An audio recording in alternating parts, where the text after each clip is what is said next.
Hello, this is Myra Elaine on the Buying Space channel. I'm home from the hospital and recovering, and I've taken a hiatus from my normal YouTube activities to sit back and relax. I don't have hypertension, but I don't need a lot of drama and stress in my life. And it seems like lately there has been drama and stress. I don't know if it's because I went under anesthesia and I was in the hospital and I was in the ICU and all this other stuff happened because of two hurricanes that came through back to back. Of course, Jacksonville didn't technically have a hurricane, but we had a hurricane. FEMA and insurance companies are labeling communities in Florida that were absolutely, people lost their houses and places were decimated, and they're saying, oh, you all didn't have a hurricane. If you are in Florida, if you look at your television set or your screen and that entire hurricane seems to cover the entire state, except for maybe the panhandle, we're having a hurricane in the entire state. So don't believe the insurance companies, don't believe FEMA. They're like Clearwater. I watched a lady in Clearwater yesterday who was driving through her community, and she said that FEMA said they didn't have a hurricane. Well, it certainly looked like it. She showed houses that had been flooded out and lost everything. But the reason that I was inspired to do this video was these wonderful furry socks. I don't even know what to call them. I used to have these, or something similar to these. I would wear leg warmers, but since when I was young, when I lived up north, I would wear boots, and then I would have leg warmers that went from the top of my boots or my ankles up. They were made of yarn, but tighter weave than this. They weren't as holy as this. But anyway, so these remind me of my boot warmers, but since they have feet on them, I guess they're technically socks. But anyway, if you're diabetic, I did a video with another knitted item, a blue knitted item, and I told everyone, when you're diabetic, you don't really, especially in your feet, you don't feel the cold. If you have neuropathy in your feet, and neuropathy can cover your entire body, it can even be up to your abdomen, your torso, your arms, your fingers. You can get neuropathy in your hands and your arms. And also you can get neuropathy internally. It can affect your digestive system because neuropathy is a result of diabetic nerve damage.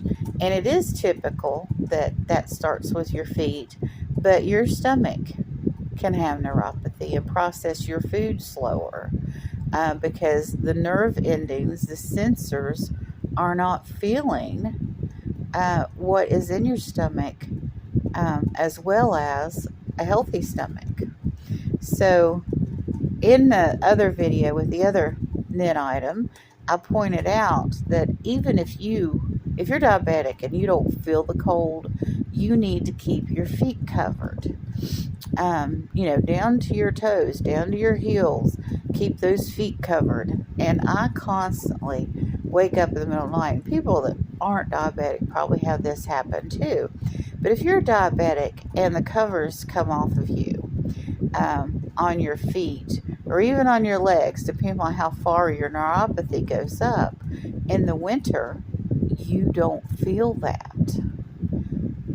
So all of a sudden when you wake up, your legs and feet, or maybe just one foot, is sticking out in that cold. And these are wonderful. Now, I typically do not wear socks at all. And that's another thing that happens to diabetics. You need to find a very nice stretchy diabetic sock or something like this. Because regular socks will cut off a person's circulation. I have a lot of inflammation in my legs. Well, not a lot. It doesn't, people have to really, if I'm not telling them, they have to really look. I don't think I've had one person notice that I had inflammation, that one leg or one foot was bigger than the other, unless I point it out. And then I had somebody here from church the other day, and I have constant pain. I have arthritis pain. I have neuropathy. I have back pain. I have, in addition to neuropathy, you can get this thing called diabetic nerve pain, where it just feels like somebody went boop with a needle in and out real quick. And it hurts. It really hurts. And if you get it bad, it feels like one of those large needle gauges coming in and out of you. And it can happen anywhere on your body if you have advanced diabetic nerve pain. I remember the first time it started coming up above my belt line, because it had been below the belt line for a long time. And I was like, oh, this is unamusing. I'm getting diabetic nerve pain in my arm. Like somebody just gave me a jab. Not fun. It's not fun having it anywhere below the belt either, mind you. But, it's just like, this is going to be a systemic whole body thing for me. Realizing that. When it gets above, of course, I have osteoporosis, and this shin constantly feels like it's going to break, because it might be about to break. Osteoporosis is no joke either. But something like this will keep your feet and legs covered the entire time, no matter if you have somebody stealing the covers from you or they're just coming off of you. This will protect you from getting, I can imagine there's people that live in the north that are diabetic, because you can get real, physical damage from the cold if you live in that kind of climate. Excuse me, I have to take a sip of water. And here's another thing.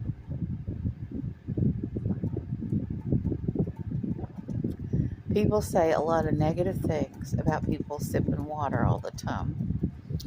But I'm here to tell you, dehydration is not your friend if you're diabetic. And, people make jokes about the last generation and this generation, and nobody ever asked me if I was drinking water when I was a child. Well, that's pretty much true. We usually did not have a lot of in-between hydration, but in-between meal hydration. And people didn't carry around bottles of water or some kind of cup that they'll fight over in Walmart that will keep your ice water cold.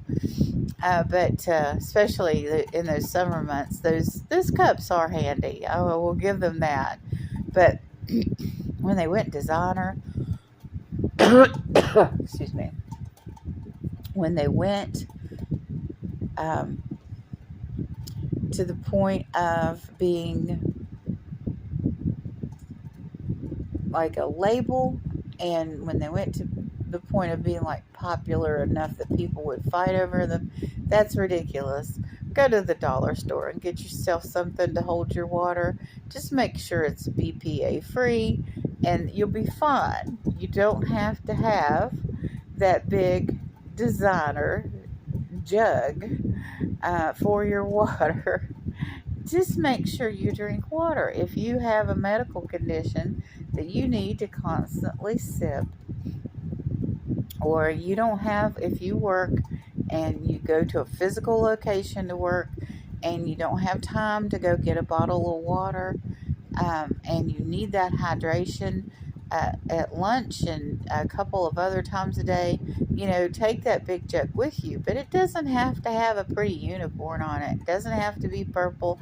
It doesn't have to be made by a certain company for you to take care of your body.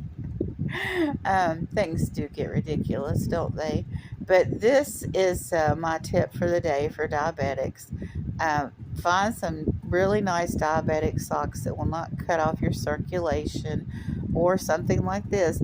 Or even, if I had those old-fashioned boot warmers I had when I was a teenager that are like this, only knit tighter with smaller holes, or double layered so it has no holes, to just put over my feet, and I just leave a little bit of hang over the edge so my feet would stay and my toes would stay covered. Those would work too. Or even just a pair of those and you sew up the ends would be fine. But, when you're sleeping at night and those feet and legs become uncovered,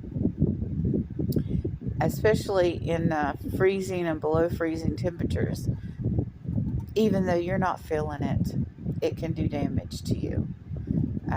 It's a fight every day to keep your toes and your feet and your legs intact. And if you lose one toe, I've seen it when doctors start cutting off body parts.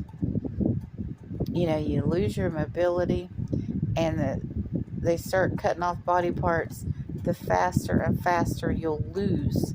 You lose your toe, and you lose another toe, and then you lose a toe, and then you lose half a foot. Because you need to, heal your infections as they come. I'm fighting a battle right now. I got one of my toes got messed up, just like a regular cut scab thing, and it's turning blue now. So, and I've got to fight that. I got to fight that every day. I got to fight that like a warrior, because I could lose that toe, and then I could lose the foot, and then they come up. After you lose half the foot, then they come up above your ankle, and then they come up and give you a stub and take your leg. And it's serious. But, take care of yourself. If you're diabetic, you got no choice. And you men out there that don't want to go to the doctor, don't want to go to the hospital, go to the hospital, go to the doctor. If you have a problem that it's not manly, that you have some kind of weakness, slap that salve or take that pill in private if you don't feel like you can admit that you're a human being. And some of you ladies out there are like that too. So if you were the kind of person that wants to not admit that you have any weaknesses, and you don't want to let people see you sweat even, do it in private. If you have to break that barrier and just admit it to yourself, just admit it to yourself. You don't have to admit it to anybody else. You can be stealthy about taking care of yourself if you've got an ego problem. If you're a man and you can't show any weakness, go ahead and do that in private. God knows anyway, right? So I pray that all of you take care of yourselves, and pray for me that this doesn't get me. I don't, I just can't imagine not being able to walk around. I can't imagine not being able to walk around, but I can't imagine not having a foot or a leg, and how devastating that would be to my situation. And you all take care of yourselves. Pray for yourself. Pray for everyone else that is struggling with the same thing that you are. And pray for others that are struggling with different things. We all have our struggles. Some are more severe than others, but we all have our struggles. So pray for yourself and everyone you know and everyone you don't know. And God will bless you for taking care of yourself and taking care of others. You will have a wonderful and blessed day.